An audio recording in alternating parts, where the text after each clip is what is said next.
অতি ফর্সা, এ কারণে পিতৃ পরিচয় না দিয়ে সন্তানকে গ্রহণ করতে অস্বীকৃতি জানায় এক হতভাগ্য পিতা।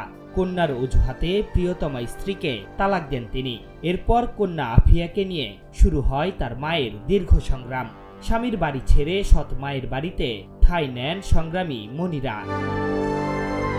যশোরের আফিয়া ও তার মা মনিরার সংগ্রামী জীবনের গল্প প্রকাশ্যে আসতেই দেশজুড়ে আলোচনা শুরু হয়। তাদের কষ্টের কথা তারেক রহমানের হৃদয়কেও ছুঁয়ে যায়।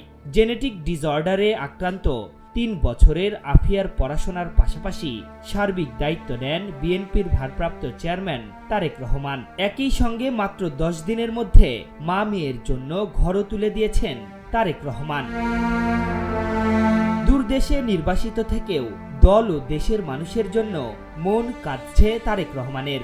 আর সেই প্রেরণা থেকেই মানবিকতার গল্প লিখে যাচ্ছেন তিনি। আমরা বিএনপি পরিবার সংগঠনের মাধ্যমে প্রতিনিয়তই অসহায় ও ভুক্তভোগী পরিবারের পাশে সহায়তার হাত বাড়িয়ে দিচ্ছেন বিএনপির ভারপ্রাপ্ত চেয়ারম্যান।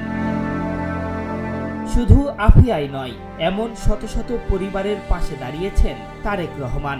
কখনো নগদ অর্থ, কখনো মাথা গোজার ঠাঁই তৈরি করে, কখনো বা চিকিৎসা শিক্ষা সহ অসংখ্য মানবিক কাজের ত্রাতা হয়েছেন। মুশকিল আহসান হয়ে সাধারণ মানুষের পাশে দাঁড়াচ্ছেন বিএনপির ভারপ্রাপ্ত চেয়ারম্যান। মানুষের কল্যাণেই নয়, পশু প্রাণী এবং তাদের লালন পালনকারীদের জন্যও সহায়তার হাত বাড়িয়ে দিচ্ছেন তারেক রহমান। পশুদের চিকিৎসায় অ্যাম্বুলেন্স, প্রাণীপ্রেমী রুহুল ভাইয়ের পাশে দাঁড়িয়েছেন তিনি। দূর থেকেও সবসময় দেশের মানুষের কাছেই আছেন যেন তারেক রহমান। আশরাফুল ইসলাম, ওয়েভ 24।